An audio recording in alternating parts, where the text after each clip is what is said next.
Talking about the book of Proverbs now, something that I call wisdom for when life works.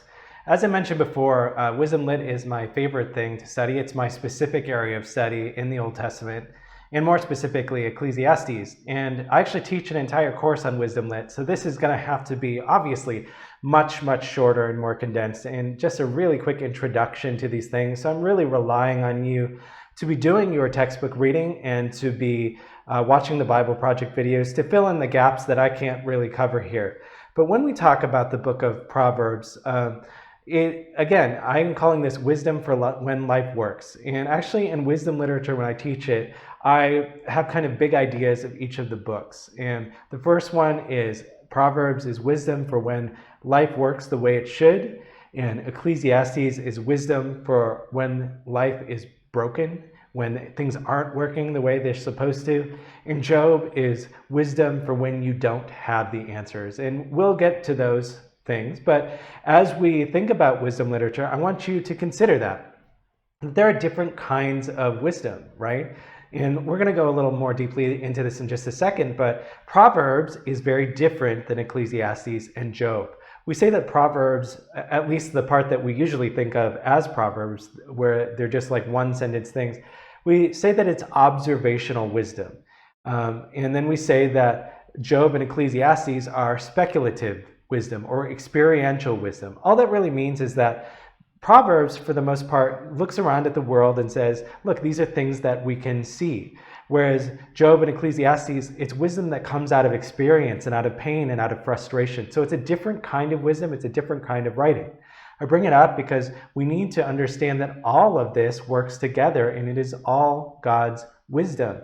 That we can't just look at the book of Proverbs only and say this is how it always is, but we have to look at the frustration and the difficulties of Ecclesiastes and Job to really understand what the full span of God's wisdom is, right? So we need to remember that.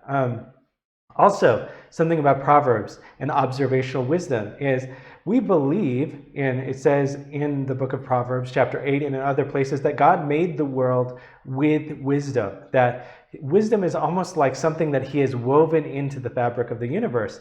And so we shouldn't be surprised.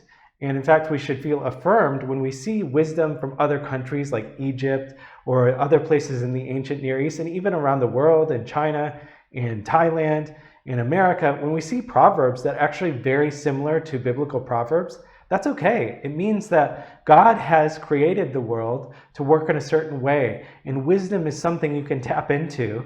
And so when we think about understanding wisdom, we shouldn't be surprised that other people are seeing similar things.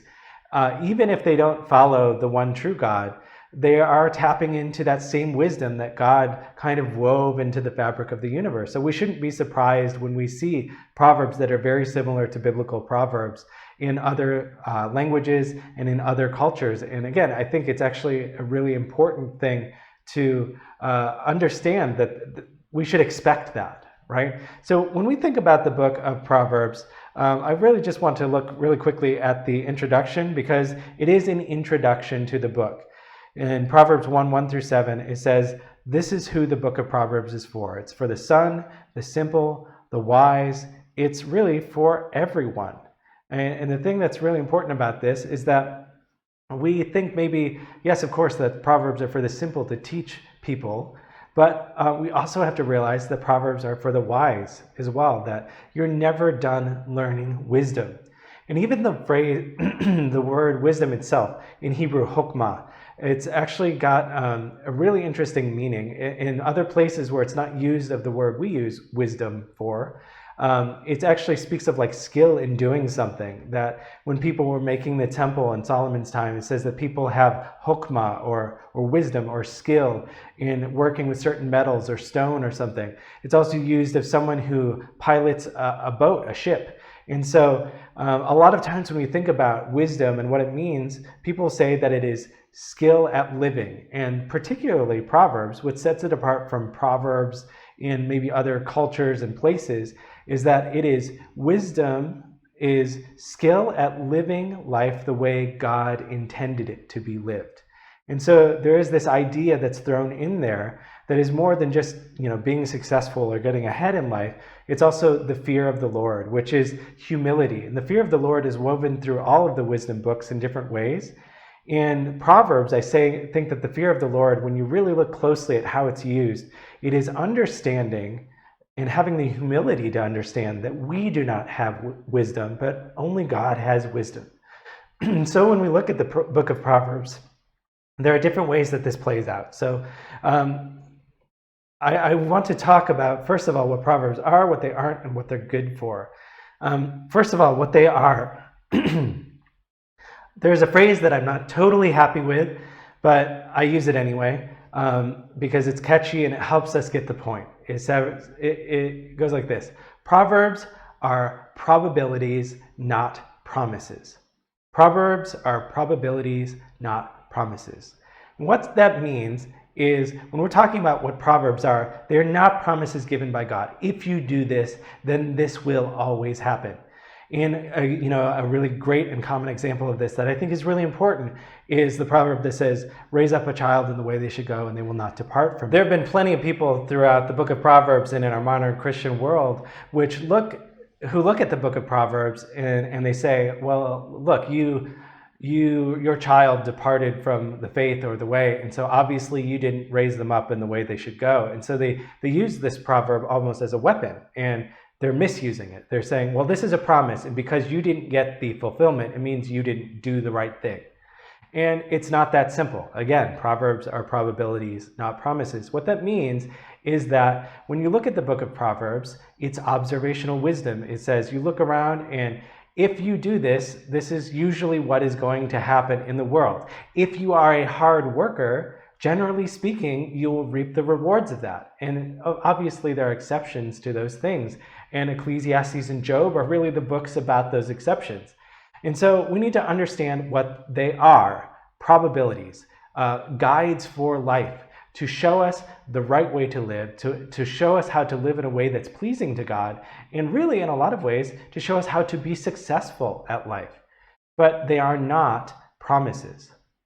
What they're good for is showing us the way that we should go, but they are not good for using as a weapon against another person, or even holding God ransom, which is sometimes what some people suggest, that you demand of God that he give you this thing because you did something. No, that's not how it is. Again, this is something that God kind of wove into the fabric of the universe, that if you live this way, you will probably be successful. But we live in a broken world, and so there are exceptions to this.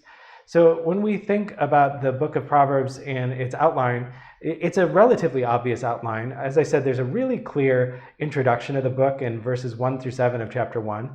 But chapters 1 through 9 are discourses or speeches on wisdom, and they are very different than what we normally think of Proverbs. We don't have time to go into it today, but just know that. Chapters 10 through 29 are what I call normal Proverbs. These are the sentence Proverbs that we talk about. Do your reading, and we'll hopefully go a little bit more deeply into some features of those things, but we just don't have time to do it here today. And then I have another section, which it isn't always divided this way, but I think it's useful for us to think this way. If you watch the Bible Project video, they actually make a really big deal about chapter 30 of this book being the ideal reader of the book of Proverbs. That is, it gives us an example of someone who reads the book of Proverbs and then acts on what they've read in this book of Proverbs. And I think that's really good, that's really solid, it's really important. Something that they don't talk about that I do think is important as well is the end of Proverbs 31, the famous woman of faith chapter. Like, this is the woman you want to be. I think that it is, obviously it's important that it is a woman, and I don't think that women's ministry should ignore this by any means, but I also think that it's not meant to be limited to women. When we look at the end of the book of Proverbs and we look at Proverbs 31, what we see is an acrostic starting in verse 10 and going through the end, which again, we just talked about this in the book of Psalms, that each verse has a letter of the Hebrew alphabet, the equivalent of A, B, C, D, right? And so really what it's trying to do for us here is to show that this woman, this example for us, is exhausting the alphabet. And so she's exhausting the goodness of what she can be. And though everything is contextualized for a woman here. Again, I feel that the reason this is put at the end of the book of Proverbs is to show us this is what someone looks like who reads the book of Proverbs and applies it.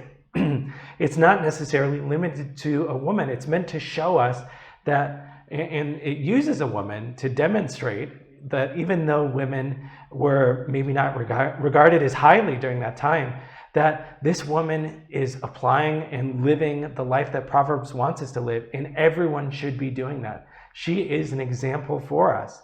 And so the book ends with two examples, the ideal reader of the book of Proverbs and then the ideal applier of the book of Proverbs. So I think that as men and women, we can all read the end of this book and see an example for us of what we should be doing, what we should be coming away with, and how we should be changed by reading the book of Proverbs. Because the thing about wisdom is that it isn't wisdom if you don't apply it. If you just have it in your head, it's only knowledge. Wisdom involves knowledge and action. And without the action, without the life change, it's not really wisdom. You're not really changing your life. You're not being transformed in any way. And so I think these last two chapters of the book of Proverbs are really significant for that reason.